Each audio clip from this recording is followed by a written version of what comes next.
जो व्यक्ति अपनी इंद्रियों से हार जाता है वो संसार में कभी सफल नहीं हो सकता है। और जिन इंद्रियों के कारण तुम अपने लक्ष्य को बदल देते हो, रास्ते बदल देते हो, वह इंद्रियां भी एक दिन आपका साथ छोड़ देती। धीरे धीरे आंख देखना कम कर देती, धीरे धीरे जीभ बोलना भी कम कर देती। बुढ़ापा आ रहा है, धीरे धीरे कान सुनना कम कर देते, धीरे धीरे पैर चलना कम कर, धीरे धीरे हाथ काम नहीं करते, धीरे धीरे दिमाग सोचना भी कम कर, और धीरे धीरे वही भजन आ जाता है, चली जा रही है उम्र धीरे धीरे चली जा रही है उम्र धीरे धीरे चली जा रही है। 50 साल की उम्र के लोग भी सोचते हैं कि मैं अभी बच्चा हूँ, कच्चा हूँ, अभी बहुत कुछ करना है, उम्र बाकी है। गौर से देखो, 50 साल के यदि तुम हो चुके हो, 2-4 साल और कुछ कर पाओगे, बस खत्म कहानी तुम्हारी। तुम संभलते ही रहे, जिंदगी चली गई, संभल ही नहीं पाए। चली जा रही है उम्र धीरे धीरे चली जा रही है उम्र धीरे धीरे झुकी जा रही है कमर धीरे धीरे। जिनकी कमर झुक गई अब धनुष बाण की जरूरत नहीं है, खुद ही धनुष हो गई।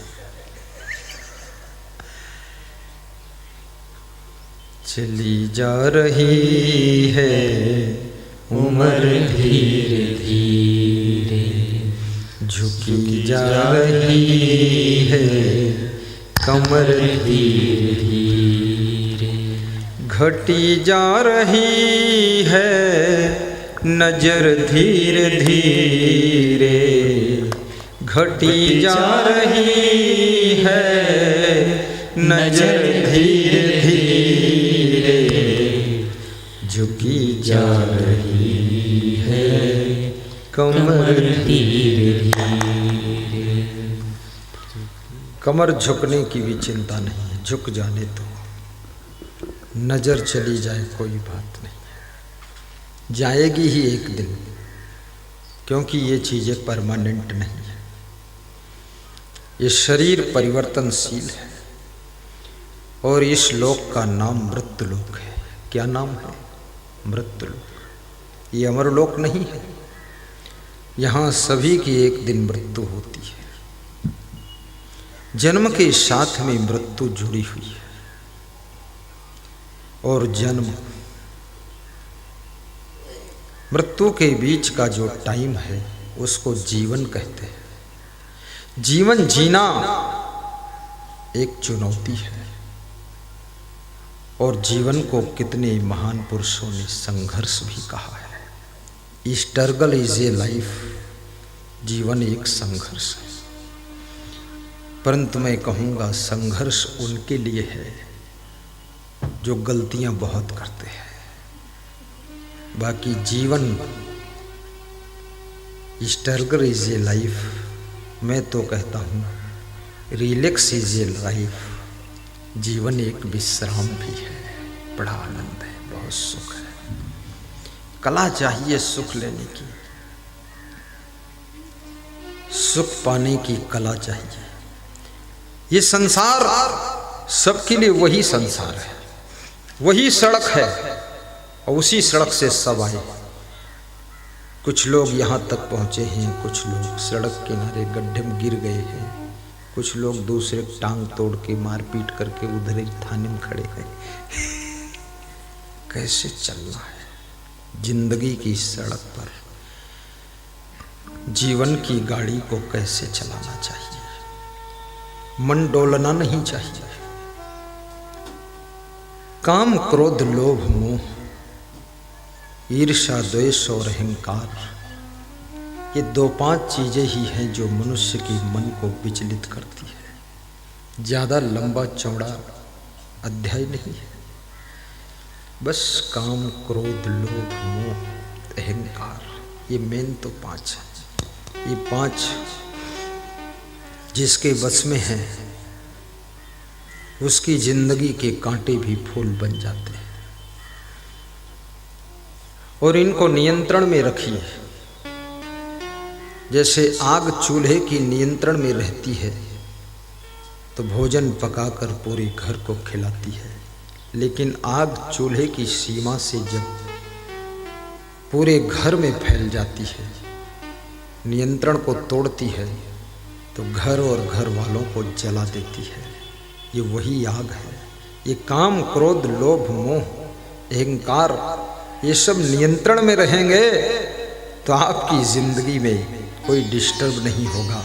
और जब नियंत्रण की रेखा को पार करेंगे तो आपकी जिंदगी तहस नहस होना शुरू हो जाएगी। इसलिए इनको बस में रखो।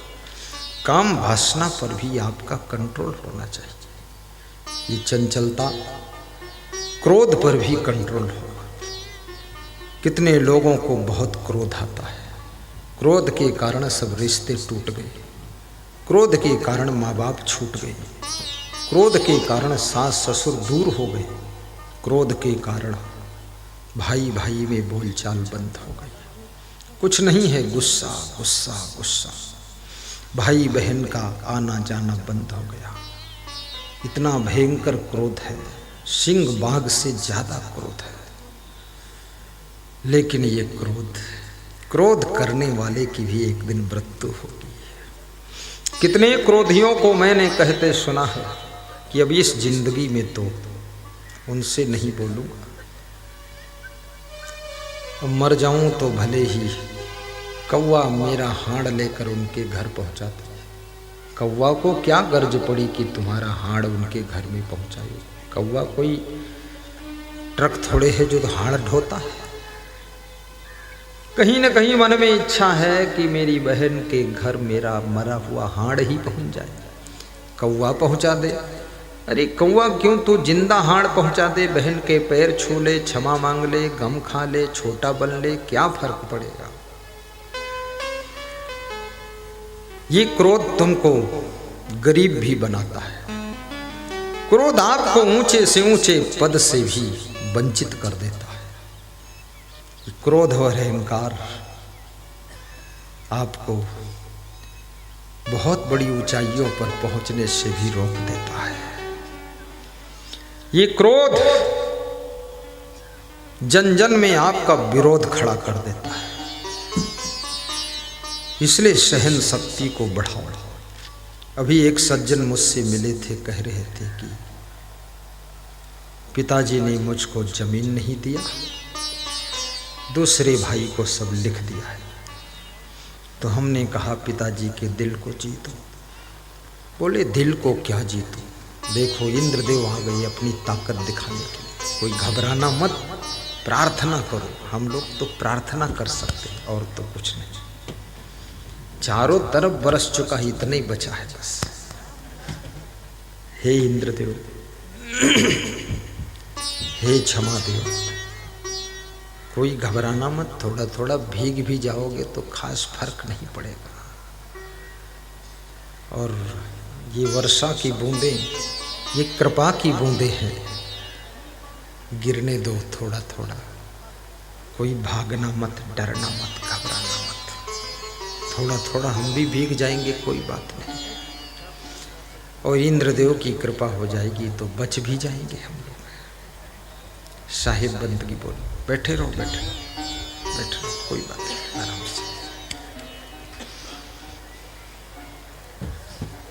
तुम ही मेरे मंदिर, तुम ही मेरी पूजा, तुम ही देवता हो, तुम ही देवता हो, तुम ही मेरे मंदिर, तुम ही मेरी पूजा, बहुत सुंदर। तुम ही देवता हो, तुम ही देवता हो, तुम ही राम मेरे कन्हैया, तुम ही हो, जी की नैया के खिवैया तुम्ही हो। जिधर देखता हूँ नजर तुम ही आते। क्या बात, क्या बात। सभी भक्त साधक बहुत सुंदर है। तेरे गीत गाते। गीतों की माला के गवैया तुम्ही हो। जीवन की नैया के खिवैया तुम्ही हो। तुम्ही मेरे मंदिर, तुम्ही मेरी पूजा। तुम्ही देवता हो, तुम्ही देवता हो। तुम्ही राम मेरे कन्हैया तुम्ही हो। कोई डरना नहीं। जीवन की नैया के खिवैया तुम्ही हो। सब धैर्य रखना। तुम्ही राम मेरे बहुत सुंदर। कन्हैया तुम्ही हो। धन्यवाद। जीवन की नैया के खिवैया निर्मल कोई मेरी आँखों को वाह वाह नागेश्वर जी नंदेड़ा समझे। रमेश चंद्र जी संगीतला क्या राजेंद्र सिंह राठौर कि तुम कन्हैया लाल जाट नंदी लाल संगीतला भरत लाल पंचाल बलराम सिंह राठौर। तुम्ही मेरी पूजा। तुम्ही देवता हो, तुम्ही देवता हो। तुम्ही नातेदार हो, तुम्ही मेरे यार हो। तुम्ही मेरे जीवन स्वामी तारक सरकार हो। तुम्ही मेरे जीवन स्वामी तारक सरकार हो। तुम्ही मेरे जीवन स्वामी तारक सरकार हो। तुम्ही नातेदार हो, तुम्ही मेरे यार हो। तुम्ही मेरे जीवन स्वामी तारक सरकार हो। बोलिए सद्गुरु भगवान की जय। सीधे बैठ जाए। तुम्हारी प्रार्थना सुन ली गई है, लेकिन इंद्रदेव सूचना दे रहे हैं कि छोड़ूंगा नहीं। कोई बात नहीं, प्रार्थना ही तो कर सकते हैं। गुरु से प्रार्थना, सबसे प्रार्थना।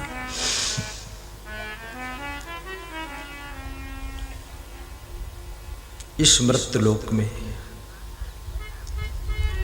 सबको निर्धारित समय मिला है, अलग अलग टाइम जीवन का मिला है। जिस क्षेत्र में तुम हो उस क्षेत्र में तुमको चमत्कार करना चाहिए। यदि तुम गृहस्थाश्रम में हो तो अपने गृहस्थाश्रम को धन्य बनाइए। कलह कलेश का केंद्र मत बनाइए।